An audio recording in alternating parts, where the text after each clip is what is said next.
to allow his elder daughter to obtain dark magic. This father actually pushed his younger daughter into a sea of fire as a trap. What was unexpected was that Leslie not only survived, but also fully awakened her own dark magic, while her sister's dark magic was only partially awakened. Humble and weak were once words to describe her. After she saw the true faces of her three closest relatives, she decided to change herself. The first step was to escape this cruel family. However, imperial law dictates that all children must live under the guardianship of their parents, and she was still 6 years away from adulthood. Even if she escaped now, her father would capture her and bring her back. Under their supervision, it was questionable whether she could even survive to adulthood. So Leslie made the most important decision of her life. She would seek refuge with a terrifying family. As she was leaving in the morning, Leslie was stopped by her vicious father. He had just pushed his daughter into a sea of fire yesterday, yet now he showed not a hint of guilt. But the Leslie of today was no longer the weak person she used to be. She viciously retorted her father's words, saying that he was the one who should be in the fiery pit. Her father was instantly furious. Just as he was about to stop her, his eyes were covered by something that sealed them shut. It turned out to be dark magic cast by Leslie. She went out the door and got directly into the carriage. The servants hurriedly tried to stop her, saying it was the carriage prepared for the eldest young lady. But Leslie didn't yield an inch. Then, a servant actually grabbed her, trying to pull her down. Unexpectedly, Leslie slapped him backhanded. "How dare you lay hands on your master? Who taught you such insolent behavior?" The servant was instantly scared into silence and hurriedly went to drive the carriage. This was the first time Leslie had ever hit someone. She thought to herself, perhaps she would do even more outrageous things in the future. The carriage was heading towards the home of the Salvatore Duchess, known as the Monster Duchess. They possessed powerful magic that was unmatched by any other family. But whether she could persuade the Duchess, she actually had no confidence. But she had no way to retreat. She had to escape the vicious Sporeto family. They finally arrived at the temple. Leslie jumped right off the carriage. Seeing the servant extending a hand to help her down, she, who didn't understand etiquette, seemed a bit awkward. Because in the past, her status as a young lady was in name only. She only knew the etiquette of a maid. Just as Leslie entered the temple, she heard from passers-by that the Duchess was not there today. The Duchess usually attended the grand service. It was just her luck that she missed her this time. Her luck was truly a bit bad. The Duchess's status was very high. Normally, even members of the royal family had a hard time seeing her. She had no idea how long it would be until the next grand service. Besides, her time was running out. In half a year, she would be pushed into the sacrificial pit again. But there was nothing to be done. For now, she could only take it one step at a time. Leslie decided to first check the historical records of the Sporeto family. These books recorded the funerals of all family members. There must be a huge secret hidden within. As the daughter of a noble, yet she was dressed in rags. Leslie had been abused by her family for 12 long years. Today was the first day of her official counterattack. If the matter of live human sacrifices was true, then the family registry must be filled with their crimes. But when the temple attendant saw her attire, it was truly hard to believe she was a noble. So she wouldn't be allowed to browse the books of the nobility. Leslie was suddenly at a loss. But the carriage should have the family crest on it. She led the attendant to the entrance. Seeing the magnificent carriage before them, the attendant's expression immediately changed. Since she was the second daughter of a noble family, then everything was fine. She brought Leslie to find the book of the Sporeto family. Leslie opened the family registry. If it was true that one could obtain dark magic through sacrifice, then there should be many who died young in the family. Turning to the page of the registry, she was stunned. Many people around her age had died young in their youth. The causes of death were all sorts of strange things. Most importantly, the children who died before reaching adulthood. They all had siblings, and their funerals were only held for 1 to 2 days. Even a commoner's funeral would be held for 3 days. Even in death, they were treated differently. They clearly died for the family, yet their lives were so worthless in the eyes of their relatives. Thinking of this, she finally understood the power that had saved her from the sea of fire that day, and the powerful magic she had obtained were all from 1,000 years of the accumulated resentment of the children who were sacrificed as offerings. Although they had suffered endless torment in life, they still held kindness in their hearts trying hard to let the next sacrifice survive. Leslie sobbed as she made a resolution. She would definitely avenge them. She must personally destroy this Sporato family that should have fallen long ago. Is the strength of a family really more important than the lives of innocent children? Leslie rushed out of the temple with her head down. She didn't even want to stay in this sinful home for another moment. Her determination to seek refuge with the Salvatore Duchess's family grew even stronger. Suddenly, her foot slipped. Leslie fell towards the ground. A man caught her in time. "Are you all right?" This man exuded gentleness. He even carefully dusted off the hem of her skirt. Leslie thanked him, slightly embarrassed. She had never been treated with such gentleness. Watching his departing back, Leslie felt a strange sense of familiarity. From the temple, she returned to the front of her house. Leslie elegantly stepped down from the carriage. Suddenly, she heard a voice calling her name, and just as she turned, her wicked sister actually hugged her. Leslie looked disgusted. Has the sun risen from the west? To what extent could this woman be fake? At home, she treated her own sister like a servant. To obtain dark magic, she was even willing to send her own sister to her death. But today, she unexpectedly embraced her sister, speaking hypocritical and affectionate words. Leslie looked ahead with disgust. It turned out her fiancé, His Highness the Prince, was right beside her. Watching, she had to put on a harmless facade. This woman's fakeness was simply nauseating. Leslie didn't indulge her. She pushed her away with one hand. Ellie was instantly embarrassed. She wanted to get angry, but couldn't. Then she went even further, pretending to be pitiful, squatting on the ground with teary eyes. Leslie had long seen through her clumsy acting. While pretending to cry, she couldn't even help the corners of her mouth from turning up. Because she knew that after Leslie treated her this way in front of the prince, she would surely suffer the consequences later. Leslie also knew this well. She had experienced such things many times. Her father, mother, and sister, and even the servants in the house, all wore such ugly masks. But the Leslie of today was no longer a pushover. She leaned in and asked in return, "Sister, are you really concerned about me?" Ellie was a little surprised. At a time like this, shouldn't she be too scared to even breathe? But for now, she had no choice but to continue her act. "Have you forgotten? It was because you doted on me that you threw me into the fiery pit." Ellie was a little terrified. This couldn't be heard by His Highness the Prince. Then she shamelessly continued, "You dare to be arrogant with me over such a small matter?" The sister before her suddenly revealed a powerful aura. Ellie couldn't help but tremble a little. Truly worthy of being the true daughter of a demonic family. The words she spoke were exactly the same as their vicious fathers. Seeing the aura behind Leslie, she finally realized. Leslie had actually obtained the dark magic she had always dreamed of. Leslie mocked. "What if father finds out that I'm the child who can revive the family? Will you, sister, become the me of the past?" Ellie was so scared she broke out in a cold sweat and fell to the ground with a thud. But she didn't want the so-called love of her family. She only wanted to destroy this vile family step by step. Ellie scrambled to chase after her, grabbing Leslie's sleeve with one hand, and accidentally tore her clothes. Leslie's burned arm was also seen by the prince. She calmly and elegantly explained, "This is a gift my sister left me. It's beautiful, isn't it?" Then she opened the door with a bang. This confident look was truly captivating. Unexpectedly, not long after Leslie returned home, someone came to teach her a lesson on behalf of her sister. A servant rudely threw off her blanket and forcefully pulled her slender arm, and questioned why she slandered the eldest young lady. "The burn on your body was clearly because you were stupid and bumped into a kettle." Then she forcefully pulled Leslie up, stating that she would be punished in the old-fashioned way. Heavens, is this really something a servant can do? But the Leslie of today was not to be trifled with. She broke free from the servant's hand. She had become so assertive that even the servant found it unbelievable. Leslie stated that she wasn't lying. To be precise, this wound was a gift from the entire family, and she would return it bit by bit. This self-righteous woman deserved to be put in her place. Just a few days ago, she was still treating her own sister, Leslie, like a servant. But today, she couldn't be arrogant anymore, because Leslie had obtained dark magic in the sacrificial chamber. Once their parents found out about this, their focus would surely shift to the younger sister, and her position would no longer be secure. But she still wanted to put up a final struggle. She rudely threw off Leslie's blanket, shouting at her sister, "That power belongs to me. You're not allowed to use what isn't yours. Just you wait quietly in your room for half a year and wait to be sacrificed again. I'm the eldest daughter of the Marquis Spirado's family. My blonde hair and green eyes are the symbols of the family. Unlike your white hair that looks like a dead rat, you were born to be a sacrifice. My goodness, I've never seen such a shameless woman." Leslie trembled with anger. Your beauty and the wealth and honor of the Spirado family. On whose blood are they built? Don't you have any idea? Leslie didn't want to say another word to her. She got out of bed directly to find their parents and show them her dark magic. In half a year, we'll see who gets thrown into the fiery pit. Ellie instantly panicked. She never expected her formerly weak sister to become so tough. Leslie said confidently and calmly, "As long as you don't disturb my sleep, I can keep this a secret." Seeing that she couldn't win against Leslie, Ellie stormed out, slamming the door in anger. In truth, what Leslie said was just in anger, because the dark power she possessed was not meant to help her parents, who were worse than animals. Quite the opposite. She would use it to destroy this inhumane family. The next day, Leslie's breakfast was still a bowl of gruel as thin as water. She forcefully retorted, "I don't want this. Bring me something fit for a human to eat." The servant explained aggrievedly, "Because the madam is worried you'll get fat. She won't let you eat anything else." Are those the words of a human? She's already so thin, and they're worried about her getting fat? Upon her demand, the servant finally served Leslie a proper breakfast. Leslie finished it all at once. It had been a long time since she had eaten so satisfyingly. Suddenly, she heard a voice calling from beside her. Her mother and sister saw that Leslie had eaten so much by herself. Facing her mother's scolding, Leslie directly ignored her and turned to leave. Her sister, also afraid of the matter being exposed, did her best to persuade their mother to leave her alone. Today, she was going to an important place, so she had to eat her fill. She took a carriage to the residence of the Salvatore Duchess. Even the servant was sweating for her, because to outsiders, this monster duchess was a #1 dangerous figure. But Leslie's determination was very firm.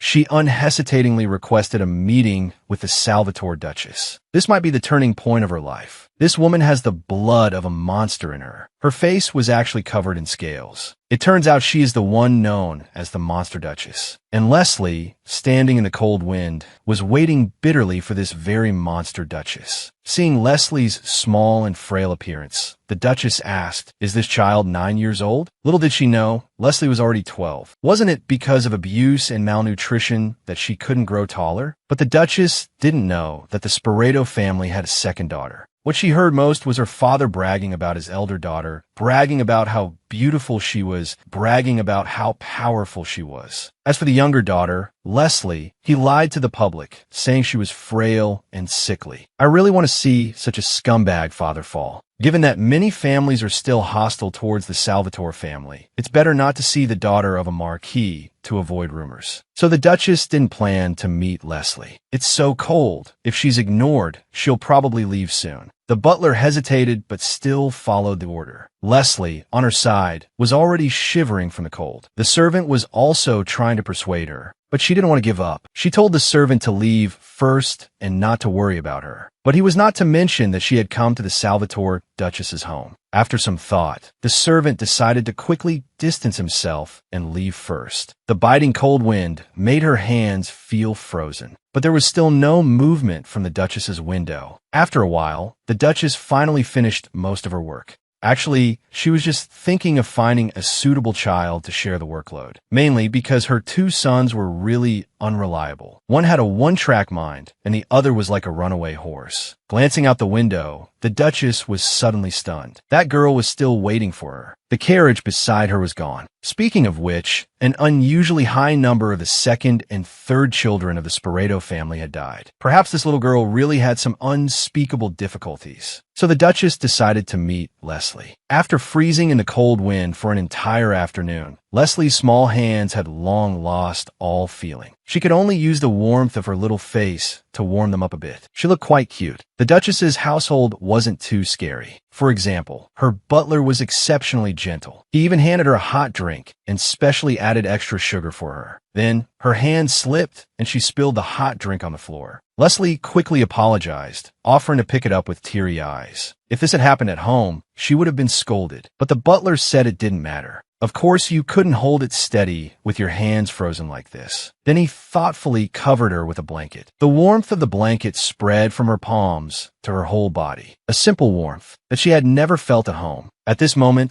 the Salvatore Duchess walked towards Leslie. Leslie was astonished. The Duchess was so tall, she must be 2 meters tall, even taller than the tallest knight in the Marquis's household. The first time she saw Leslie, the Duchess was also stunned by her. "What a cute little girl." The Duchess asked, "Why have you come to the home of the so-called monster Duchess?" Leslie bit her lip and got straight to the point. "Please adopt me. I want to become your daughter." This girl was the daughter of a noble, but she wanted to become someone else's daughter. Hearing such an absurd thing, even the monster Duchess, who had seen it all, was shocked. But looking closely at the little girl's eyes, it was the look of someone who had been pushed to a dead end, a desperate look of someone fighting to survive. He was all too familiar with this kind of look. Leslie stated that she had something the Duchess wanted. Then she waved her small hand, and dark power surged from her rough little palm. With a rumble, the entire mansion was instantly plunged into darkness. The sky turned dark in an instant. The servants were all confused, not understanding what was happening. Even the monster Duchess was shocked by this frail-looking little girl. Then she grinned. This is the legendary dark sorcerer. To have such powerful strength at such a young age. She might be as strong as the dark sorcerers from the founding period of the nation. Leslie was also direct. "You will get the strongest dark sorcerer in the entire empire and even the entire continent." The Duchess covered her mouth and laughed. "Do you know what I really want?" Leslie said she wasn't sure, but she had heard long ago that the Duchess had searched all the orphanages for a girl. "Then why do you want to become my adopted daughter? As the daughter of a marquis, you shouldn't be starving or doing manual labor, right?" Actually, she was. Starving and doing manual labor were minor things. The most crucial thing was that even her life was in danger. Leslie expressed her hope that the Duchess would protect her until she came of age, until the day she could stand on her own. She would give up all inheritance and succession rights. She only asked to be able to read the books she liked and eat normal food. If possible, she also hoped to marry someone she loved and have children after growing up. In short, a normal person's life. At this point, Leslie was already crying aggrievedly. The Duchess saw the helplessness in her heart. "Perhaps there are other reasons. You might as well tell me." Leslie wiped her tears with her sleeve. With a determined look in her eyes, she said, "If possible, I want to use the name of the Salvatore Duchess's family to completely destroy the Sporeto family." The Duchess said, "Then why did you choose me? In this situation, wouldn't the royal family be a better choice?" Leslie analyzed it logically. The royal family would probably only punish them lightly. They wouldn't let a prestigious, noble family suddenly fall. The royal family is also very likely aware of the Sporeto family secret, because this has been going on for at least 1,000 years. The royal family has also gained huge benefits from it. There is a mutually beneficial relationship between them. So the royal family will only turn a blind eye. "I didn't expect this little girl to be so outstanding." The Duchess thought to herself, "The people in our family are all dark-skinned. Having a fair-skinned child like this doesn't seem so bad. Although she looks small and has a low presence, she would probably be dazzling if dressed up well. And she's a dark sorcerer." The Duchess seemed to have already accepted Leslie, but she still wanted Leslie to consider it carefully. "Can you accept me taking off my mask? It might scare you." Leslie firmly said she could. As the mask slid off the Duchess's right cheek, Leslie's heart also trembled. The Duchess said, "When children see this, they usually either cry or tremble. Some have even fainted." But Leslie said with pity, "It looks very painful." Because she also had similar scars, she could empathize deeply. The Duchess thought, "This child is indeed different." The next second, a rumbling sound came from Leslie's stomach. Leslie was so embarrassed, she lowered her head. She must have been too hungry from standing all day. The Duchess couldn't help but laugh, and warmly invited her to share dinner. This delicious food made Leslie feel like a whole new world had opened up. Suddenly, she heard a voice calling from her ear. Turning her head, she saw a tall man standing beside her. It was the Salvatore Duchess's son. This man was really lucky. He just went out and came home to a cute little sister. Seeing the little girl in front of him, the man looked at his mother in confusion. Leslie covered her small mouth, a little flustered. The Duchess glanced over and said proudly, "She's my daughter." Leslie's heart trembled. Just a few short words, but they warmed her heart immensely. She even suspected she was hearing things. The man was also a bit stunned. "What did I get a sister? I don't even know." The Duchess said just now, "Isn't your sister cute?" Then she turned to Leslie and introduced, "This is the person who will soon be your big brother. Beth, hurry up and say hello." The man confidently introduced himself. "I am Beth, the commander of the Rinthal Knights." His sturdy armor shone brightly. He looked like a reliable man, but in the eyes of the servants, he was a simpleton. Why was he so serious when talking to a little girl? And he was several heads taller than her. This little girl would probably be scared to tears. Leslie swallowed her food with a gulp. She stood up gracefully, gave an adorable curtsy, and introduced herself. The servants were all surprised that she didn't cry. The Duchess said, "The conversation between you siblings is too formal. Bethy, can you guess how old Miss Leslie is?" But he didn't seem to like the nickname Bethy. Looking at Leslie, who was only as tall as his chest, this height should be about 5 years old. Not only were the servants laughing at him,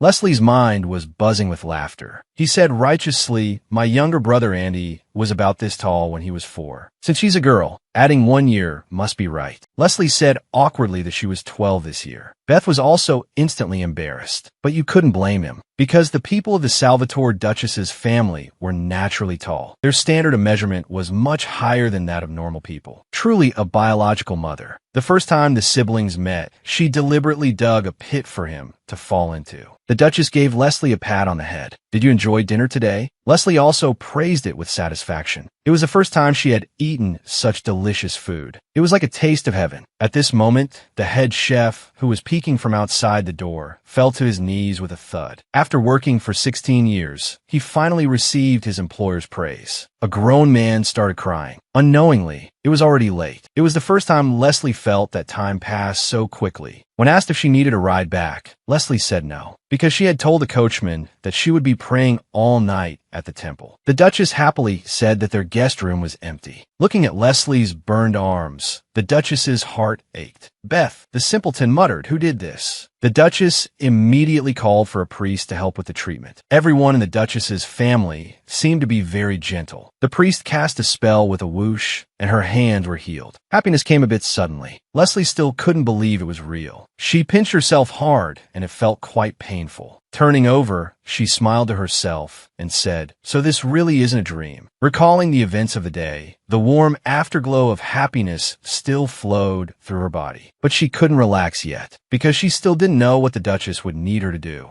And many children with great power had been used by bad people. But she was willing, even if she was used. There were still many things to discuss with the Duchess tomorrow, and they had to formally make a contract. Beth knocked on the Duchess's door late at night. He said to his mother, "If we adopt a child from a Marquis family, it will cause a lot of gossip. It might even come at a great cost. Is she really worth you paying such a high price?" The Duchess tapped the table and said, "I can guarantee she is worth it. Besides, such a small child, desperately begging me to help her live. How could I bear to refuse?" This was the most peaceful night the girl had slept in 12 years. Compared to the small, cobweb-filled dark room at home, the Duchess's guest room was like a grand villa. At home, she lived worse than a servant. Here, she was spoiled like a little princess. Early in the morning, servants came to help her dress and do her hair, and there were colorful hair ribbons for her to choose from. But Leslie didn't even know what a hair ribbon was. The servant teased her, saying she could wear them all. The naive girl actually believed her. It was both funny and heart-wrenching. Leslie picked out a green hair ribbon.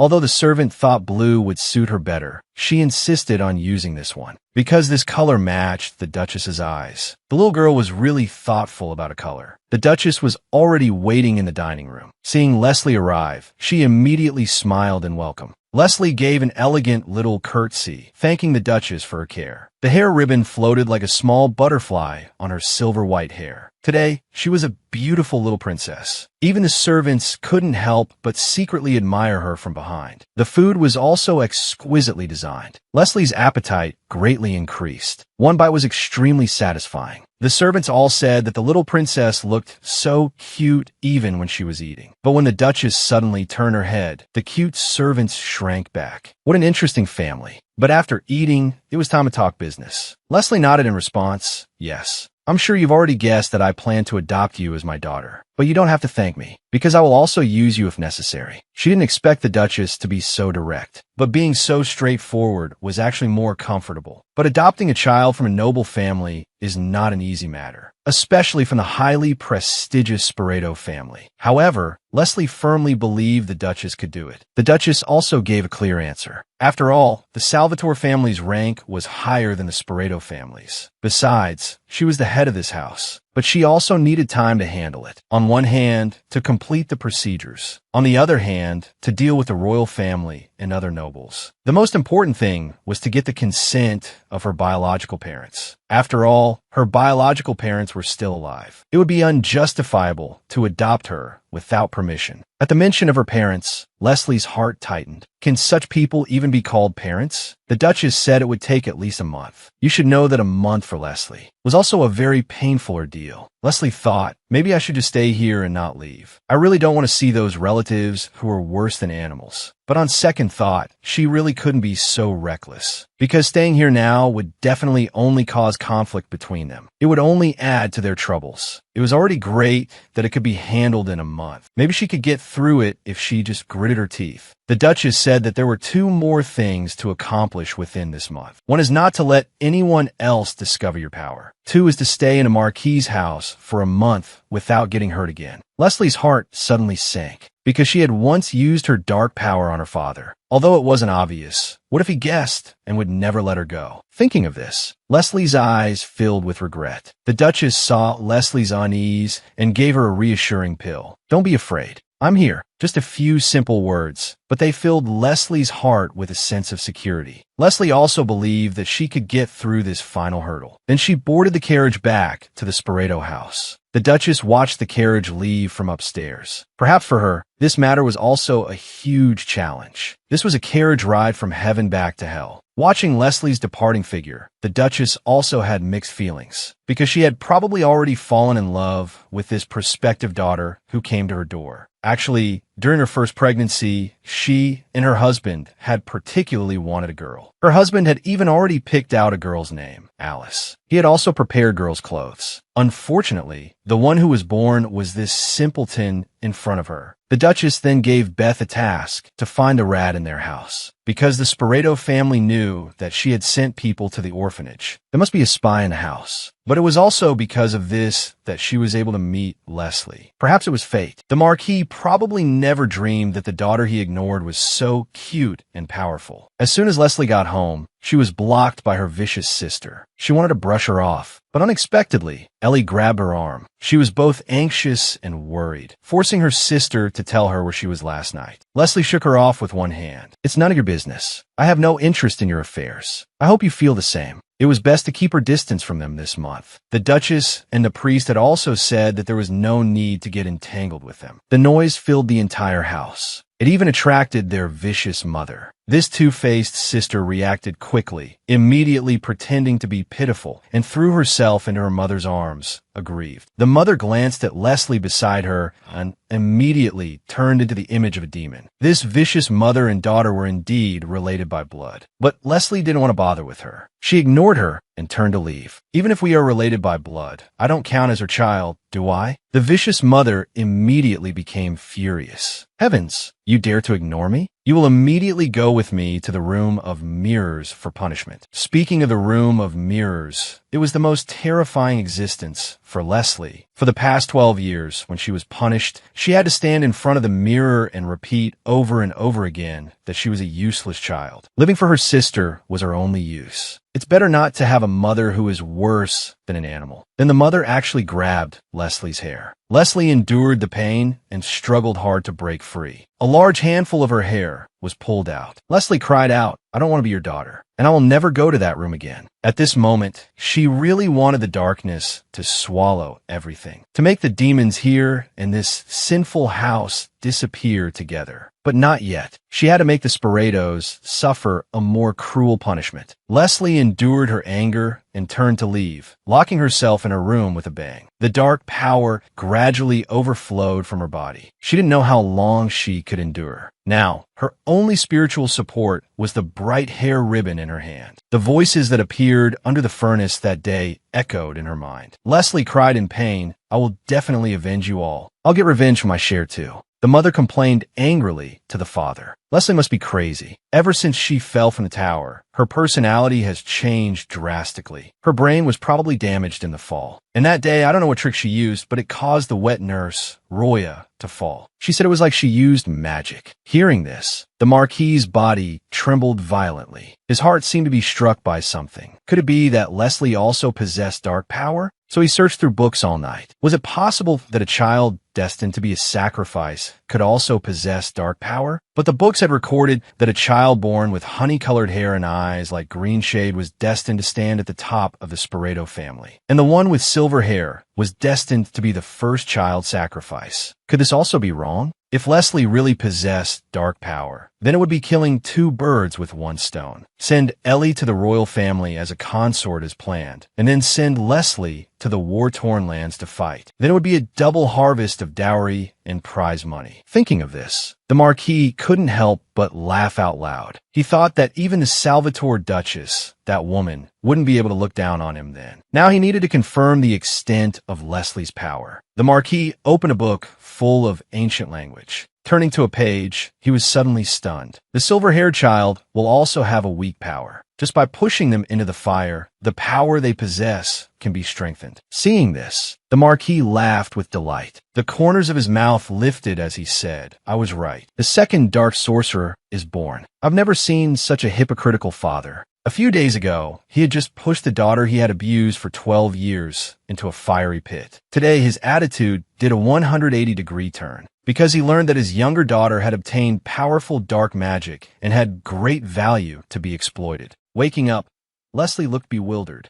The servants who used to bully her were now all greeting her with smiles. The vicious wet nurse also handed her a beautiful dress with a smile. "By the way, isn't this dress Sister Ellie's? She'll probably go crazy if she finds out." The wet nurse said, "Miss Ellie is just giving her sister a dress. Why would she go crazy? This is truly unprecedented. How could Ellie possibly give me her clothes? In the past, the dresses she outgrew were all torn to shreds and thrown away. She even wore an ugly, boastful expression. Just thinking about it makes me angry." But then she heard that the Marquis wanted to invite her to eat with him. He had even specially prepared her favorite food. But could one really eat with such a person? Definitely not going. This made the wet nurse panic. But after thinking about it, Leslie decided to go after all to see what scheme he was up to. But she wouldn't wear this dirty dress. Seeing Leslie before her, Ellie frowned in anger. It was annoying enough that her favorite dress was missing, and that Jinx was sitting in my seat. Why was she even in the dining room? Ellie rushed over, about to grab Leslie's hair. She heard her father's voice stopping her. "How could you do that? You were about to pull your sister's hair." Tears of grievance welled up in Ellie's eyes. She suspected she was hearing things. "My dear father is actually angry at me." Then, she used her tried-and-true method of acting cute, putting on a pitiful appearance. But unexpectedly, it didn't work this time. Instead, she was scolded. Then her father bowed his head and gently greeted Leslie. Ellie's face instantly turned pale with fright. What spell was her father under? Leslie was also confused. Learning that her dress had been given to her sister, Ellie's mood completely collapsed. But just as she was about to argue, she was scolded by her father again. "Look at your wardrobe. You have hundreds of dresses. As an older sister, you're so stingy about giving your sister one thing. I think you're deliberately bullying Leslie." Then he turned his head and scolded the children's mother. "A 10-year-old child is so thin and you don't care. What on earth have you been busy with all year?" The mother was also instantly speechless with anger. Then he hypocritically said to Leslie, "Daddy will protect you." Leslie was a bit speechless. "I'm 12 this year, not 10. She glared at him fiercely. The Marquis was also a bit speechless. What's wrong with a father taking care of his daughter? Leslie retorted, "You weren't like this before. You only ever hit me, yelled at me, and scolded me, and locked me up, and you did something even worse recently." In the face of all this solid evidence, explanations seemed pale and weak. This bastard father could only apologize awkwardly. But the wounds Leslie had suffered could not be healed with just a few words. She stood up and stormed out, slamming the door, and said, "I will never forgive you." Leslie thought, he's actually become like this. Could it be that he's realized my value? But it doesn't matter. As long as I don't expose it myself, no one will know of its existence. At this moment, Ellie intercepted Leslie, asking her if she had told their father about the dark power. Leslie asked in confusion, "I didn't say anything. Wasn't it you who told him?" Ellie became furious. Just as she was about to slap her, Leslie used her dark magic to stop her. Her hand broke free with a whoosh. This move was really satisfying to watch. Over here, the scumbag father began to fly into a rage. I've already humbled myself so much. Why is she still so arrogant? He started smashing things with a crash. She is indeed your daughter, but you have never treated her as a daughter. How dare you let her call you father? To what extent can this man be shameless? He madly asked the wet nurse to tell him everything about Leslie. The wet nurse said tremblingly. Leslie ran. Hearing this, the vicious father's lips curled up slightly. His filthy heart seemed to be brewing another inhumane idea. This girl was about to fall into a huge conspiracy by her own father to force out the girl's dark magic. This vicious father was truly unscrupulous. Just as he was thinking about how to plan this conspiracy, there was a scary knock on the door. It was just a normal notice for the temple service. He casually declined, but on second thought, this might be a perfect trigger. This guy's expression changed in an instant. He laughed out loud and said, "Praying at the temple is the most important thing. Remember to call Leslie." Since her father's change of heart, Leslie's days had become a little better. She had normal food, and her former small, dark room had been cleaned up. The wet nurse informed her that the Marquis had invited her to pray at the temple, and she was allowed to take a carriage by herself. 1 second, she was worried Leslie would refuse again.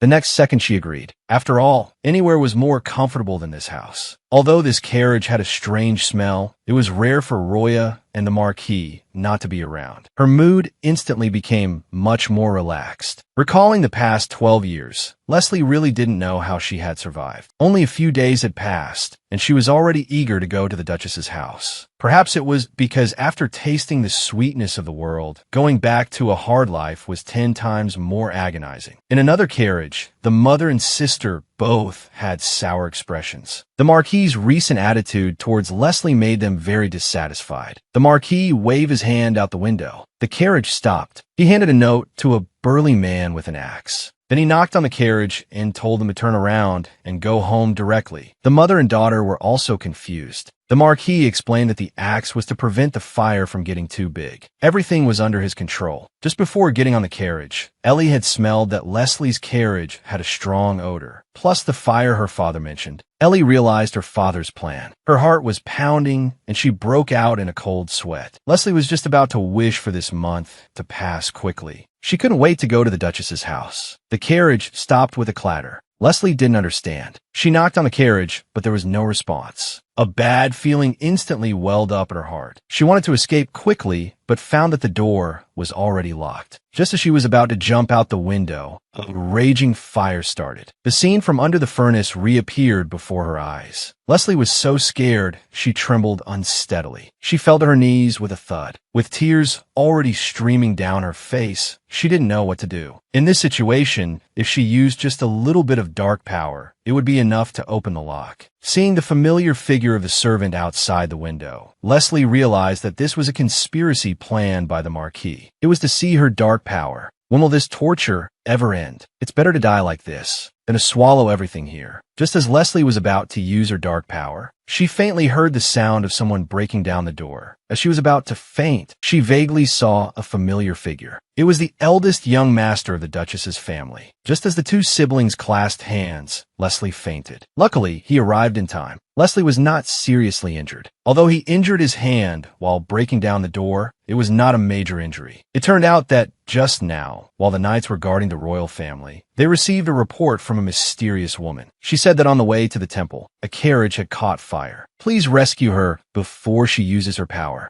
Seeing the honey-colored hair of the woman's departing figure, as well as her power in the temple, Beth was basically certain that it was a matter of the Sporeto family. Looking at the burnt-out carriage, Beth's feelings became more complicated. He also finally understood why Leslie was so desperate to escape this family. This girl was set on fire in a carriage by her own father. As a brother, how could he tolerate this? Even if they weren't related by blood, anger was about to overflow from his heart. These fools voluntarily came forward to be beaten, each one carrying an axe. Their momentum was not small. They demanded the return of Leslie. Beth passed his sister to his companion beside him. He strode forward, grabbed the burly man's neck, and lifted him up. He said, "It's amazing. No matter how cold the weather is, you guys don't even break a sweat. Are you really worried about your young lady? And each of you is even holding an axe. as if you already knew the carriage would catch fire and you had to rescue someone. Beth's angry eyes exuded an astonishing pressure. The burly men were scared and trembling. Their guilty eyes revealed the whole truth. So they could only argue illogically, "What's it to you? You kidnappers, hand over our young lady." Beth said calmly, "We're the Third Royal Knights, the Rinthal Knights. I'm Commander Beth Salvatore. You call us kidnappers. Can you bear the crime of such an insult?" The burly men were instantly scared and fled. Beth gently stroked Leslie's small face. His subordinate asked, "You seem to know this child." Beth thought for a moment and said, "She is my sister." Her father's vicious heart was like this raging fire. It seemed she had nowhere to escape. Leslie suddenly woke up from her dream. Tears had already soaked her eyes. At this moment, a gentle figure appeared. Her uneasy heart seemed to calm down at once. The Duchess handed Leslie a cup of medicine. She drank in one gulp, and it was incredibly bitter. But the Duchess was very thoughtful. She also brought sweet cookies to relieve the bitterness. Thinking about what happened today, Leslie was still shaken. She was very afraid of losing the last person who protected her. So she asked the Duchess about the contract, because once they signed a contract, the Duchess would have to abide by the agreement. A 12-year-old girl's heart was so lacking in security. The Duchess readily agreed, and promised to stay with her until she fell asleep. Only then did Leslie fall asleep peacefully. Marquis Spireto is simply too shameless. Thinking of this, the Duchess couldn't help but get angry. Although she didn't understand why they did this, their family had many children who died mysteriously. This showed that the matter was not simple. So the Duchess decided to go to the Marquis's house to have a good meeting with this shameless fellow. Ellie threw off her headscarf. She thought, "I shouldn't have done anything wrong this time." At least this way, she could prevent her father from discovering Leslie's power. But she didn't expect that her father over here was already furious. The seamless plan was actually ruined, and he learned that it was the Salvatore Duchess's family that had taken Leslie. Ellie thought guiltily, "Why did I have to find such a person? Will there be trouble in the future? But who cares? As long as Leslie doesn't come back, it's fine." She didn't want to switch places with Leslie. Then she would be a princess, and she would have to become a sacrifice. At this moment, Ellie was informed that the Salvatore Duchess was visiting. Ellie gave a polite little curtsy. She didn't expect the Duchess to be so tall. What a sense of oppression. Learning that Ellie was 15, the Duchess said, "You look taller than your actual age." Thinking of the frail Leslie, these parents were really unusually biased. This man's daughter was taken away, but I have to applaud, because he can't even be called a father. When questioned about the cause of his daughter's carriage fire, it was clearly his own conspiracy, but he immediately shifted the blame. The elder daughter, Ellie, has a dressing room, a study, and a greenhouse. The younger daughter, Leslie, doesn't even have a decent room. You're willing to buy the entire clothing store for Ellie, but you're not willing to buy a decent dress for Leslie. Is that child really your daughter? Are you not just raising her for some other purpose? The Marquis was instantly rendered speechless. He muttered, "She is my daughter. She belongs to her parents. So what I do to my own child is none of anyone else's business." The Duchess slowly walked over and said disdainfully, "This is the most inhuman thing I've heard this year." The Marquis threatened furiously, "Give her back to me immediately. Otherwise, I will lead the knights to attack the ducal residence." The Duchess pushed him down with one palm, her hands pressing down hard on the chair. With a crack, the wooden chair was crushed to pieces. "Please do so as soon as possible. Then I will twist your head off with my bare hands." After saying that, the Duchess turned and left coolly. The Marquis could only sit there dumbfounded. Over here, Leslie had just woken up in the Duchess's house. Thinking about what happened before, she was still scared to death. Suddenly, she heard a stranger's voice from outside the door. After all, she was in someone else's house. Leslie was a little flustered. She could only lie down in a hurry and continue to pretend to be asleep. She heard a strange man's voice by her ear. He seemed to be very interested in her, learning about the harm Leslie had suffered. He even said he would find a chance to twist the Marquis's head off. As soon as Leslie opened her eyes, she saw the scarred man with a full beard in front of her. She was so scared that she threw herself into Beth's arms with a thud. Beth patted Leslie's back and explained, "Don't be afraid. This is just my father." Unexpectedly, This rugged uncle was heartbroken. He said aggrievedly, "Is my face really that scary? Would it be better if I cover the scar like this? If that doesn't work, I'll just cover my head." This simpleton uncle also managed to make Leslie laugh. An adult was trying so hard to make her feel at ease. It was the first time she had encountered this, and it was a stranger with no blood relation. Knowing that this uncle was not a bad person, Leslie gave a polite little bow and introduced herself. Zion's eyes instantly lit up. He thought, how can such a cute girl exist in the world? He suddenly squatted down and introduced himself. From the looks of it, this prospective father is most likely a doting father to his daughter. Perhaps Leslie's good days have really arrived. This scarred man with a full beard is a complete doting father to his daughter. If such a sweet and cute girl became his child, it's understandable that he couldn't contain his excitement.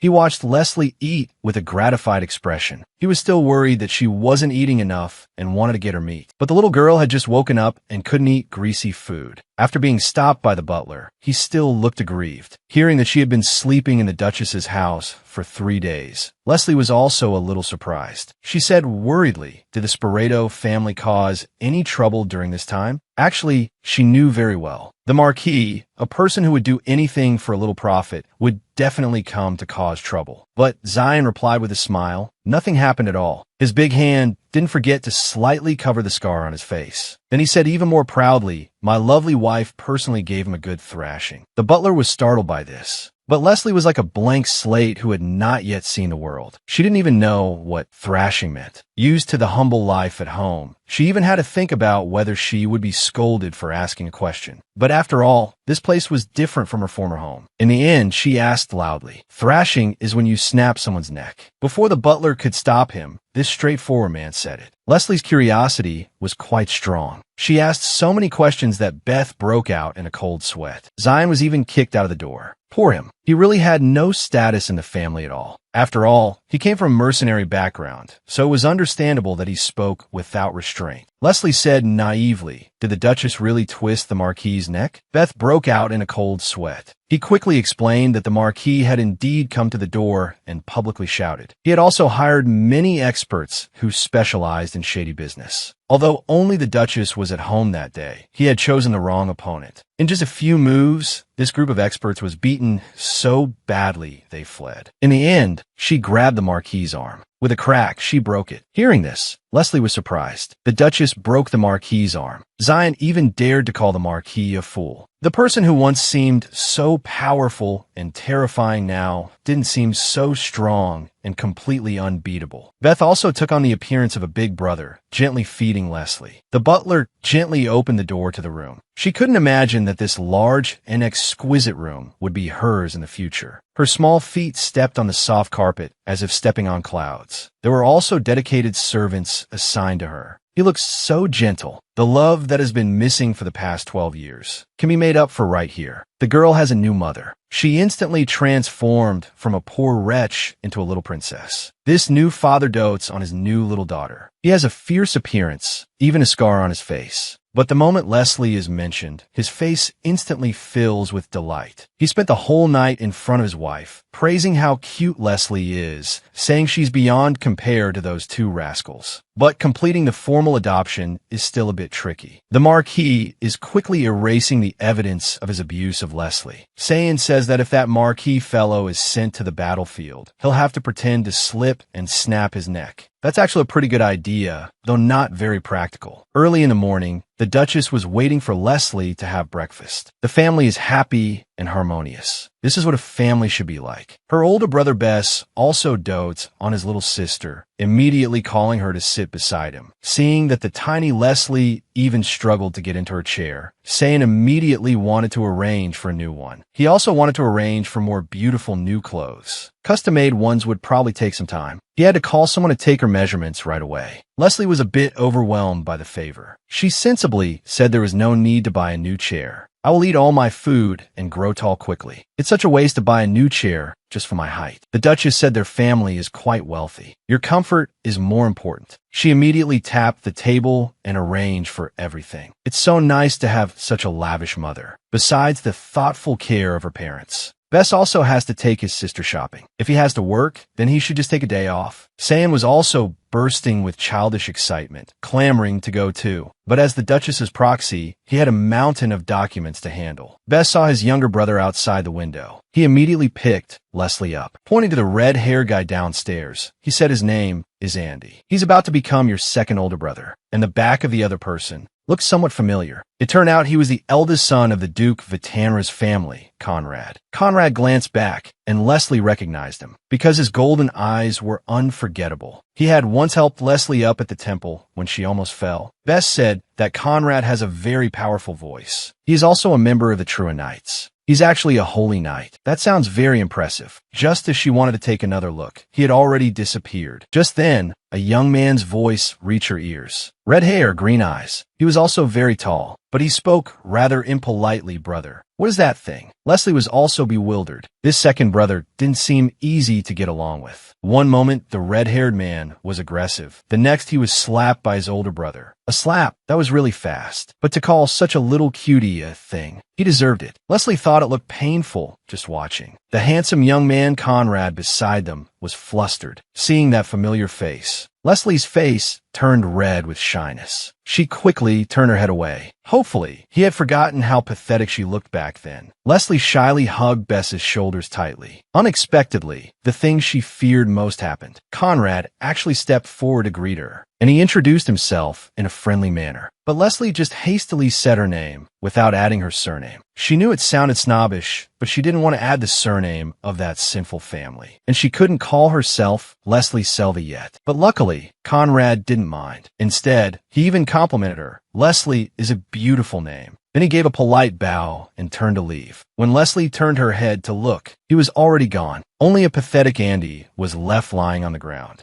He almost called her a thing again. Bess's hand was already halfway raised. Luckily, he quickly stopped himself, or he would have gotten another punch. Bess slowly lowered his arm. He calmly said, "She's your sister." Andy's first reaction was nothing special, but when it sank in, his jaw dropped. He was only away for a short while, and his mother had given birth to such a grown-up daughter. Having been used to a hard life, Leslie was already very happy and satisfied just by eating a muffin. She didn't even know that muffins could look so pretty, but she was still a little disappointed because Bess suddenly had to work overtime. The shopping trip they had planned didn't happen, but Bess promised to go tomorrow, and they even made a pinky promise. At this point, Leslie realized she was being a bit spoiled. After all, she hadn't been formally adopted yet, and at most, their relationship was just contractual. She only signed a contract with the Duchess to survive. It's not like she really became her daughter. It was all because everyone was too good to her, that she unconsciously wanted more, thinking she could act spoiled with them. She couldn't think like that anymore. The little girl was so sensible, it was heartbreaking. She didn't even understand what that pinky promise with Bess meant. Just as she was wondering, a cold voice came to her ear. "Hey, who are you?" Andy stared fiercely at Leslie. Leslie calmly introduced herself. Hearing that she was from the Sporeto family, Andy looked as if he had been struck by lightning. He couldn't help but slam his hand on the table. Although it wasn't intentional, he really couldn't hold back, and he thought he must have scared her to tears. He was still reflecting on whether he had gone too far. But Leslie explained the reason without batting an eye. Because there were many things she didn't know if she could say, she asked him to ask the Duchess himself. Andy thought this kid is too bold, but rather than being bold, it was more like she was used to it. An emotion born from being scorned and oppressed. Leslie gave a small bow and trotted away. Andy was bewildered. He suddenly crouched down and said, "What on earth is going on? This is so important. How could someone from the Sporeto family be involved?" He knew exactly what kind of family the Sporetos were. Now the second brother was completely confused. Could the two siblings get along in the future? This 12-year-old girl was surprisingly cute. She didn't even know what a pinky promise meant. This must have a lot to do with her tragic childhood. It turned out she had made a pinky promise with her brother Bess. The maid patiently explained, "A pinky promise means a promise. It's a promise that you will definitely keep." Hearing this, Leslie's heart felt full, because in all her life, no one had ever promised her anything. Then she asked again, "Then what's the difference between a contract and a pinky promise? Aren't they both promises?" Contracts are generally used by adults. They are more formal agreements. Pinky promises are usually for children. Although they were simple questions, it was clear that the young lady before her had a complicated past. Outside the window, the cold wind was blowing. It looked like it was about to snow. The maid was clearly unable to bear the cold, but Leslie wanted to sit for a while longer. When asked if she wanted a cup of hot cocoa, Leslie had another question. She didn't even know what cocoa was. This was a staple hot drink for children in noble families. Her knowledge of life was lacking to this extent. What kind of childhood did she have? Hearing that it was a sweet and delicious hot drink, Leslie's eyes lit up. She tugged on the maid's sleeve, inviting her to drink with her. On the way to get the hot drink, when the Duchess asked about Leslie's situation, the maid hesitated, unsure if she should say anything. Finally, she mustered the courage to speak that "My lady, she's a bit strange. She doesn't understand what a pinky promise is. She doesn't know what cocoa is. And she doesn't know why muffins can look so pretty. She doesn't know much about common things, but she uses difficult words like contract, and I always feel she's too sensible." When young Master Bess suddenly couldn't take her shopping, she just smiled and said it was okay. If it were any other child her age, they would probably throw a bit of a tantrum. After listening, the Duchess fell silent. She just said quietly, "She is a child with a story, so we need to pay more attention to her. It's truly unimaginable how this child has lived for the past 12 years. The maid brought 2 cups of sweet hot cocoa, but Leslie had already fallen asleep by the window. Actually, she had been sleepy for a long time. She just didn't want to miss the sparkling stars in the sky, because in the past, she rarely had the chance to look up at the free sky. The maid carefully picked Leslie up. She gently placed her on the bed, her heart filled with mixed emotions. "Have a good dream,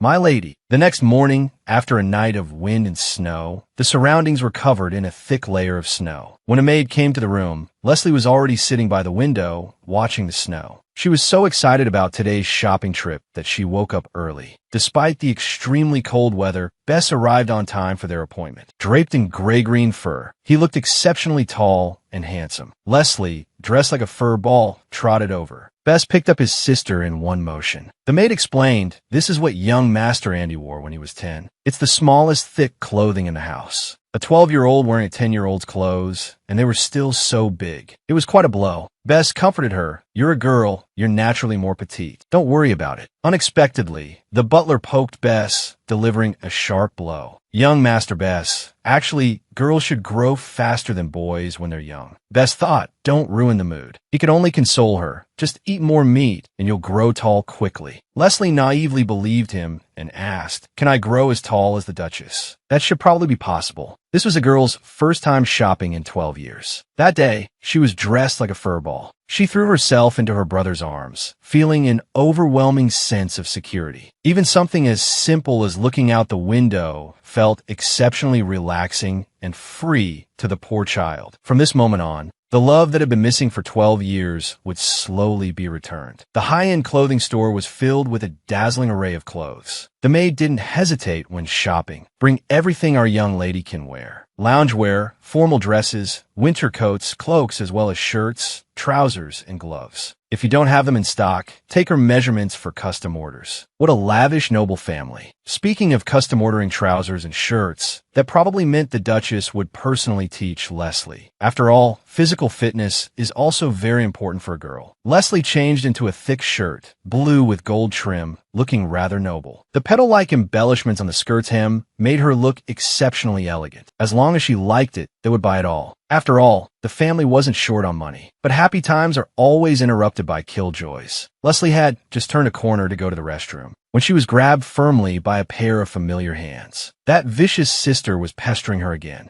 Eli slammed Leslie against the corner of the wall. "How did a store like this let someone like you in? Shopping at the same store as you lowers my class and taste." Eli came to the store so early in the morning. Leslie saw through her at a glance. She used to sleep until noon, then slowly go shopping with her so-called noble demeanor. Now, it was probably because the news of the Marquis's arm being broken had spread to the family, and she was afraid of losing face, so she secretly came out to buy clothes. Eli suddenly realized, "So you were the one who instigated this. You were the one who made Duchess Selva break my father's arm. You despicable little wretch. It's all because of you that we've lost face." Then she grabbed Leslie's arm to go tell the Duchess to suppress this matter. "Mother has locked herself in her room and is on a hunger strike." Leslie shook her hand off. I used to be starved every day. I was beaten and scolded every day. I couldn't even leave the main gate of the house. I couldn't even walk around freely inside. Isn't that all thanks to you? Right now, the one you should be worried about isn't them, but yourself, my dear sister. Eli retorted angrily. It's all because you were born useless with that ugly white hair. You were born to be a sacrifice. If you also had our family's blonde hair and blue eyes, you would be as doted on as I am, Leslie said with a disdainful look. Even if I were born with blonde hair and blue eyes, would you really share everything you have with me? You liar. After saying that, Leslie turned and left. Eli was instantly so angry she was speechless. As soon as she returned to Bess's side, Bess took the initiative to apologize to Leslie. It turned out Bess was apologizing for Andy's reckless behavior yesterday. But to Leslie, that wasn't scary at all. She didn't take it to heart at all. The truly scary ones were that bunch from the Sporeto family. Bess was at a loss for words, wondering what she had been through in the past. Over here, the maid snapped the clothing catalog shut, her eyes aching from browsing. They had finally bought enough, 5 formal dresses for sets of shirts and trousers. Looking forward to an even more charming little princess, Leslie. This tall, handsome man, after knowing the girl for just a few days, had lost his wild ways and turned into a doting brother. Leslie, dressed puffily, trotted across the snow.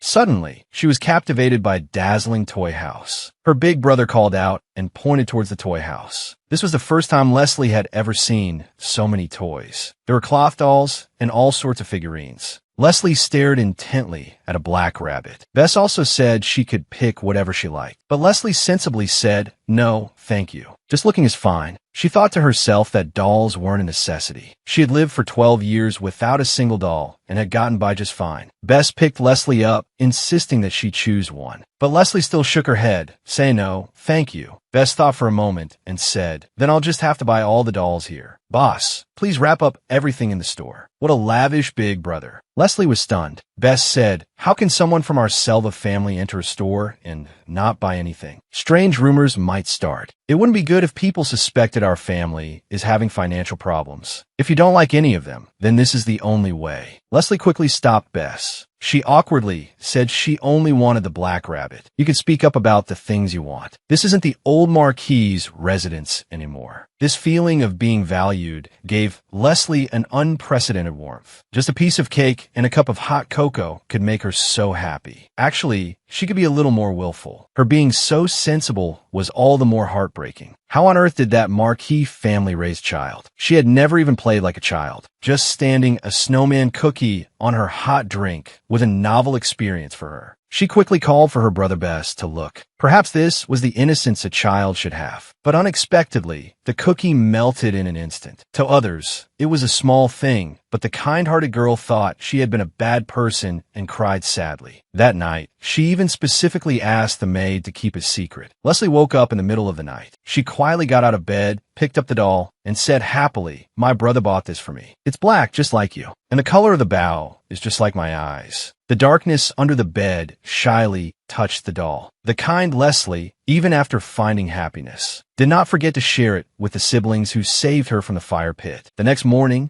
Andy was startled when he saw Leslie and quickly turned his head away in embarrassment. The Duchess arranged for Andy to teach Leslie theory, but Sam was clearly not convinced, obviously looking down on his son. Once the custom-made clothes arrived, the Duchess would also have to personally teach her simple swordsmanship. After her physical fitness improved, she would also have to learn etiquette and dance. It's not easy being a rich young lady, but Leslie was very confident in herself. Just then, the butler specially arranged for after-dinner dessert for everyone. Everyone was bewildered, as their family never had dessert after meals. Even Andy didn't get this treatment when he was a child. It turned out the servants had an ulterior motive. The maid quietly told Leslie to put the cookie in the hot drink. Leslie was a little scared because she had ruined the cookie last time. But when she put the cookie in, a miracle happened. The snowman cookie stood firmly on the hot drink. Everyone immediately started praising her. This feeling of being valued made Leslie feel incredibly warm. In fact, the servants had spent a lot of effort last night for this moment. Under the head chef's guidance, they conducted hundreds of experiments. Finally, they perfectly created a snowman cookie that could stand on a hot drink. A loving family. Even the servants are so kind. This whole family has fallen under the little girl's spell. Just for standing a cookie on a hot drink, she received a round of applause. Even the duchess praised her generously. It's unimaginable. This is the family known to the outside world as monsters. Sitting on the side, Andy was bewildered. In just a few days, the whole family had gone crazy. He was the last line of defense for this family. He had to hold on. The family's enthusiasm made Leslie blush. Although she knew everyone was clapping to humor her, this feeling of being cared for truly made her happy. Andy slammed the table. "Hey, from today on, I will be your teacher." Unexpectedly, Leslie gave a deep bow and said thank you. Andy was a bit surprised. There's no need to be so respectful. It's what Mother ordered. Even if you didn't act like this, I would still teach you properly. As the last line of defense for the Selva family, Andy decided he had to give this girl a hard time. A large pile of books was slammed onto the table. These are the absolute basics. You can keep up, right? Leslie was startled. In fact, these were books that only senior academy students could understand. He had to make this girl who had infiltrated the Selva family suffer. He just couldn't understand why everyone else was so nice to her. Even his big brother,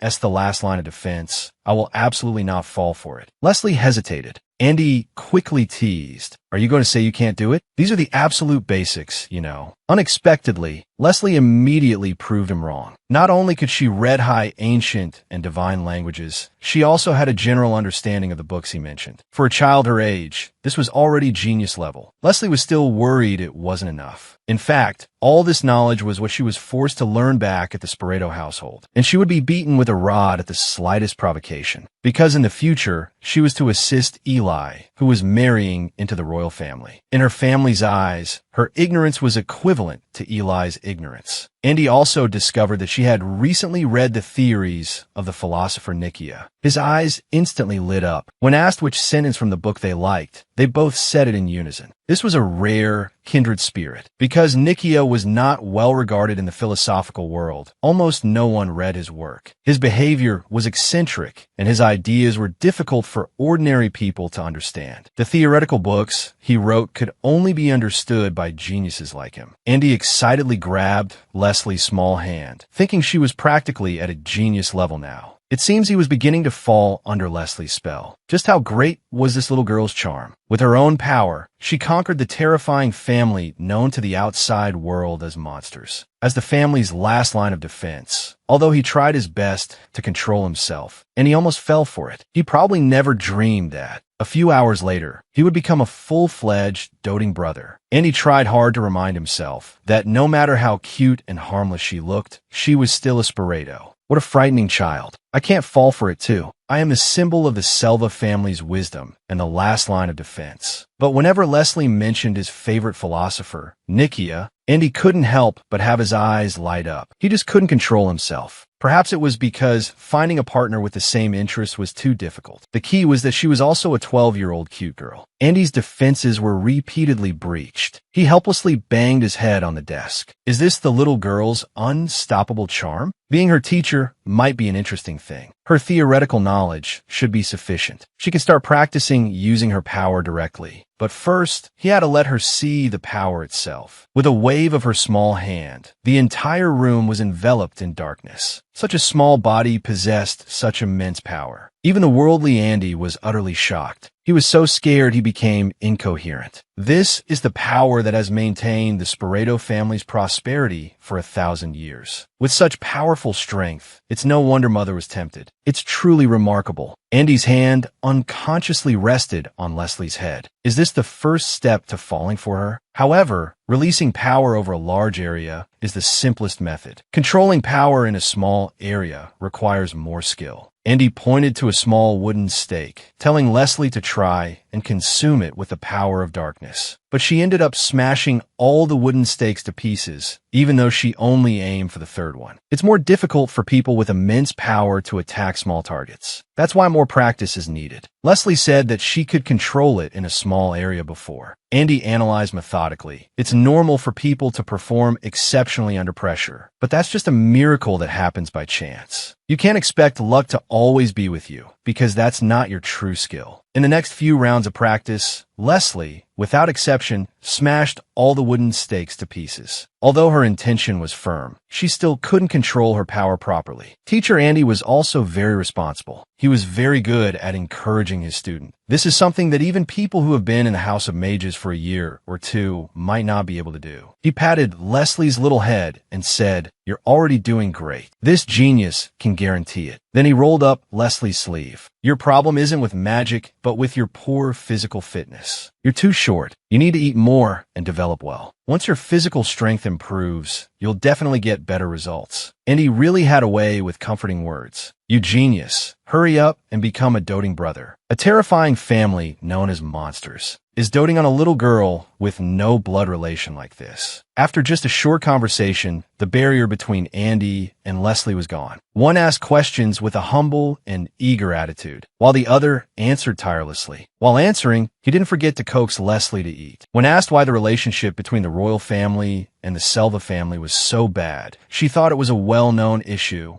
But the little girl was exceptionally curious. The main reason is that the Selva family is too powerful. The royal family always feels that the Selva family is above them, so they have always disliked the Selvas. You can tell just from their royal crest. A two-headed snake biting the sun and the sun and moon usually symbolize the sky. This means they're the gods who rule over everything. It's only natural that a royal family that sees itself as gods cannot tolerate other powerful families. If the Selva family hadn't been rumored to be a family of monster dukes, and hadn't become an object of fear and avoidance, perhaps the royal family's targeting would be even more blatant. Hearing this, Leslie was shocked. So being called the monster ducal family was just a rumor they spread themselves. No wonder everyone is so kind and friendly, not like monsters at all. I never thought the royal family could be so petty, targeting the Selva family for just that reason. However, not all royals have a bad relationship with the Selva family. For example, Conrad. Although he's a young master of a ducal house with royal blood, he is also my friend. As the two were chatting happily, they were summoned by the Duchess. Leslie's young master broke Andy's heart. "Why do you call me young master, Andy?" Leslie looked embarrassed. After all, she hadn't officially become a member of the ducal family, so she didn't dare to call him casually. Unexpectedly, Andy jumped to a conclusion. "You don't want to? If you don't want a Selva name, you're already part of our family, so you should change how you address me sooner. Calling me young Master Andy is a bit too distant, don't you think?" Leslie nervously gathered her thoughts and slowly called out, "Brother Andy." That brother melted Andy's heart.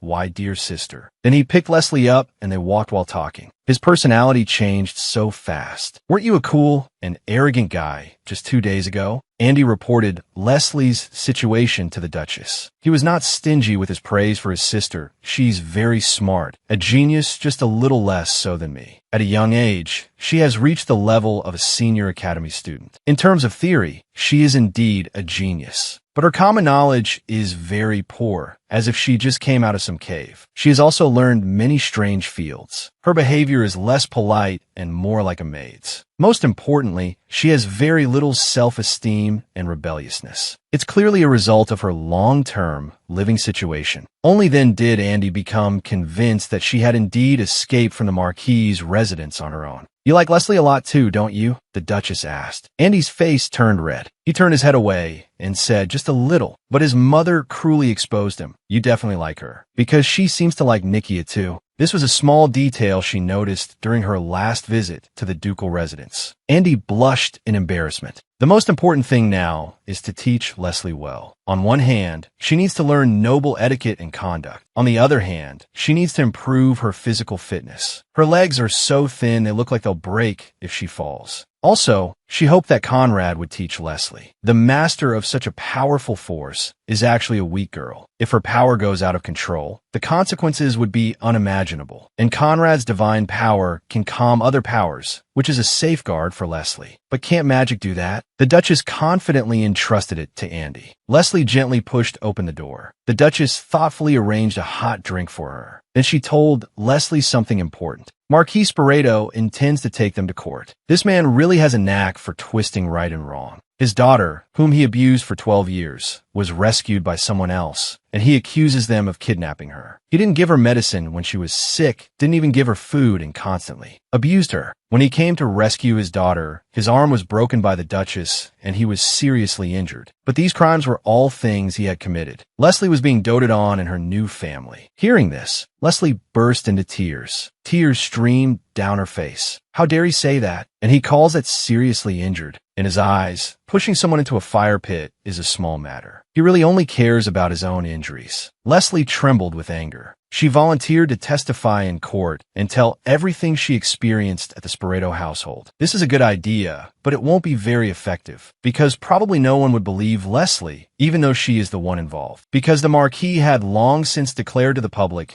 that Leslie was not quite sound, had been in poor health since childhood, and lived in her own fantasy world. This vicious man had already laid the groundwork for everything. Moreover, even if he admitted to abusing his daughter, according to the law, Leslie would still have to go home with him, because he is indeed her biological father. Even to reevaluate guardianship through the council would take some time. Hearing this, Leslie collapsed to the floor. If she went back to that terrifying place, even surviving a few hours safely would be a luxury. She couldn't guarantee what she might do with her power. The Duchess patted Leslie's head and comforted her. I promised you. Once you bear the Selva name, nothing like that will happen. You don't have to worry about anything. You just need to grow up well here. I'm telling you this because I don't want you to hear it from someone else. Your biggest worry should be what kind of furniture to put in your new room. Because she had arranged an entire floor for Leslie's room, that's too much. Leslie was a bit overwhelmed. But regarding her father's matter, Leslie also wanted to contribute. The Duchess said, you just need to tell them the reason they wanted to kill you. And the reason why the second and third children of the Spireto family often died young. Thinking of this, Leslie's tears couldn't stop flowing. She exposed the sins of the Spireto family. That was when Leslie gained her power. She wanted to repay their kindness and avenge them. But the Duchess's last words left Leslie confused. I hope you think about it again. Did those children really save you for the sake of revenge? But what else could it be for besides revenge? I was only burned for a little while, and it was extremely painful. Those children must have been even more scared and in more pain than me. This time, the Duchess must be mistaken. Everyone makes mistakes, just like a horse can stumble even on flat ground. The next day, at breakfast, seeing how unusually close Andy and Leslie were, the father and son sitting opposite them were stunned. When did you two get so close? As the prospective father, Sayan was clearly a bit flustered. When he heard that Leslie's theology teacher would be the royal Conrad, Sayan was so shocked he spat out his food. This handsome royal nobleman was about to become Leslie's teacher. But as the prospective father, Sayan did not agree. He was so angry he bent an iron utensil with his bare hands. For theology, can't we just hire a female priestess to teach her? Why must it be the Vitanra young master? Besides, Leslie doesn't even know that guy. Absolutely not.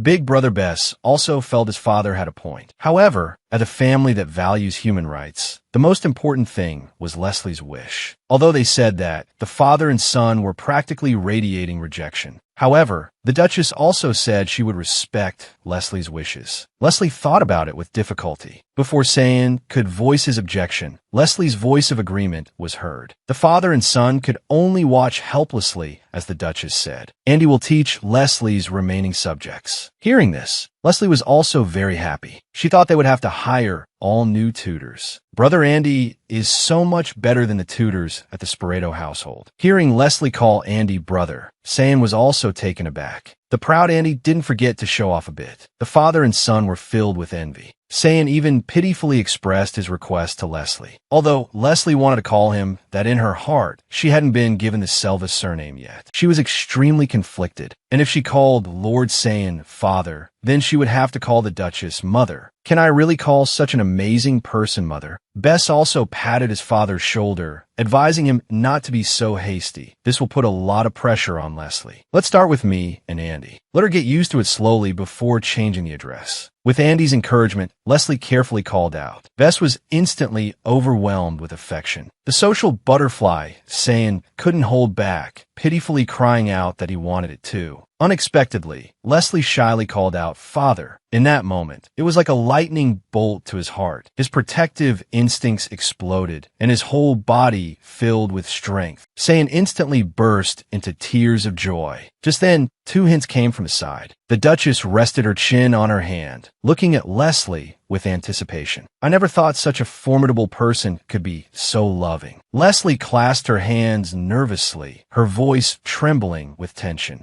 In the end, she almost fainted but still couldn't say it. Andy, at the side, was also stunned. She probably admires the Duchess too much. This was the first time Leslie and Conrad were alone, facing the gentle and elegant nobleman. Leslie was too nervous to speak. After all, her last embarrassing moment was humiliating enough. If she made a mistake this time, she might bring trouble to the Duchess. Unexpectedly, Conrad was very easygoing, comforting her not to be too nervous. And he thoughtfully handed Leslie a piece of cake. After all, they would be master and student from now on. Their relationship couldn't be too formal. Conrad was also eloquent. A flurry of compliments caught Leslie off guard, and her little face instantly turned red. Then he started talking about Andy and Leslie's favorite, Nikia. With a common topic, Leslie began to relax. Soon, there was no barrier in their conversation. Unexpectedly, the young man really had a way with cheering up girls. Before leaving, Leslie specially invited him to come and teach her again. Although he was very willing, he always felt a pair of burning eyes on his back, as if they were about to set him on fire. But facing the little fairy's sincere invitation, how could Conrad bear to refuse? Besides, he was also very interested in Leslie. A very cute lady, not all like a Selva. It was like a little white rabbit had wandered into a pack of pitch-black beasts. And she also seemed to be a person with a story. The first time they met, she was crying in worn-out clothes unsuitable for the season. I want to get closer to her. The first time we met, she was flustered. The second time, she was shy and evasive. Today, she smiled at me. What will her expression be next time? The scene changes. Here, Leslie's vicious father is pathetically dangling his broken arm. A fat man hurried over to greet him, and he chuckled mockingly. "I've heard all about it. Duchess Selva broke your arm and even cast a spell to prevent you from healing it with divine power. Looks like you've suffered a great loss." The incessant taunts made the Marquis tremble with anger, but he couldn't refute it. After speaking, the man slapped the Marquis's injured arm.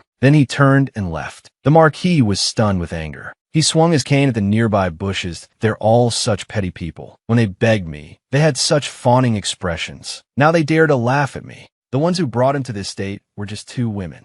On the day of the trial, he will definitely ruin the Selva family's reputation. Then he'll take Leslie back and personally fix her bad temper, because he has already specially prepared chains that can suppress the power of darkness. He just needs to bring her back to win. And now he's going to ask a major royal figure for help. That is Her Majesty, Queen Medea. This young and beautiful woman is not simple. She became the Queen Mother at a young age. She was once a princess of the Albana Kingdom. At that time, they were an enemy state of the empire. But this princess took the initiative to bring the jewel known as the heart of her country to the late emperor. And she was, as she wished, made the empress of the empire. Although the imperial nobles all opposed it, she still successfully married the emperor, who was over 50. She became the stepmother of a crowned prince older than herself. At that time, she was only 20 years old. However, with the sudden death of the late emperor, she became a short-lived empress. But she is still very young. She certainly doesn't want to live in obscurity in a corner of the palace. And the major figure, the Marquis, is seeking help from her. Because the empire's laws are rather peculiar, a lawsuit can only be held if the emperor orders it. And this is called a noble's trial, also known as a reputation death penalty. Because if one is found guilty in a noble's trial, they could be stripped of their title and demoted to a commoner. For the imperial nobles who value their reputation more than their lives, this is the most severe punishment. The Marquis is so subservient in front of a woman, all for the sake of having a noble's trial with Duchess Selva over the matter of Leslie. Once he wins the trial, he can take Leslie back and also ruin the reputation of the salvaducal family. The Marquis dares to seek help from the Queen Mother, relying on the fact that his daughter, Eli, is already engaged to the Crown Prince. Once the prince becomes emperor, he can help this fallen Queen Mother. To achieve his goal, the Marquis even started to cry, playing the victim. He kept saying he wanted to help his dear daughter escape from the clutches of evil. The Queen Mother also readily agreed. But as soon as the Marquis left, the Queen Mother's expression changed instantly. She crushed a rose in her hand, repeatedly cursing him as a foolish Marquis. She leaked the information to him, wanting him to obstruct Duchess Selva, but instead, he lost his own daughter. It turns out the Marquis was just a pawn of hers. But now, she has to play along. If this can bring down the Selva family, it would be a good thing. Learning Leslie's name, the Queen Mother couldn't help but laugh. Because the flower language for the name, Leslie, is family harmony and happiness. Anyone with eyes can see how that child was treated, and yet they named her Leslie. The Queen Mother thought, this Marquis is truly cruel. Things are getting more and more interesting. Besides, a girl chosen by the Selva family must not be simple. I really want to meet this girl. How powerful is Duchess Selva's influence? This family is called the noblest guardian, the shield that has resisted the most invasions, the sword that has killed the most enemies. This is a well-deserved praise for the Selva family. Hearing that Duchess Selva once grabbed the emperor by the neck, Leslie broke into a cold sweat just imagining the scene. And he was also bewildered. He didn't expect this little girl to be so serious, with a look of disbelief on her face. Actually, that was just a joke. When the Duchess and the Emperor were young, it was a very chaotic era, so the Emperor also participated in wars. It was probably during that time that the Emperor angered my mother, so she just grabbed him by the neck. Hearing this, Leslie breathed a sigh of relief. Meanwhile, Duchess Selva was also summoned to the palace. The person before her was the reigning emperor of the empire. The emperor's first words upon meeting were polite pleasantries. It was clear that the relationship between the Duchess and the emperor was not ordinary. The emperor waved for the servants to leave. As soon as the door closed,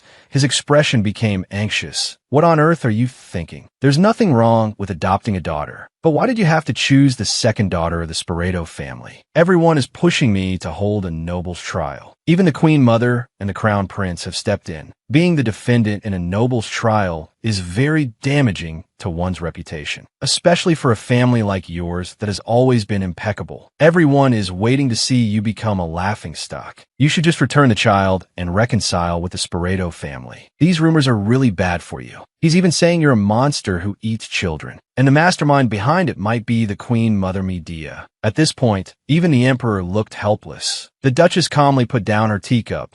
I'm already the monster Duchess anyway. Those kinds of rumors mean nothing to me. Just go ahead and hold the nobles' trial as they wish. Neither the rumors nor the trial can harm our Selva family in the slightest. Calmness and confidence were perfectly embodied by the Duchess. The Duchess handed over the relevant evidence. The abuse and the carriage fire were undeniable facts, and their family might have other unknown secrets. Hearing this, the Emperor was extremely shocked. If he had known he was this kind of person, he would have never let the Crown Prince get engaged to their family. The Duchess grinned, thinking to herself, it's been over a decade since he inherited the throne. How is he still so weak? But that's also reassuring. Seeing that persuasion was hopeless, the Emperor had to compromise. Talking about Leslie, the Duchess was also full of pride. A girl that even the Selva family is so satisfied with must be very outstanding. Since she's so good, how about a marriage alliance with the royal family? Unexpectedly, the Duchess directly refused. The Emperor said, if I had a daughter, I would definitely have her marry Bess or Andy. As an emperor, being rejected so heartlessly, the Emperor looked pitiful. Meanwhile, Marquis Sporeto also received the notice for the trial. He was very confident. He had even prepared the chains and cage to imprison Leslie. Seeing this news, the Marquis's wife couldn't sit still.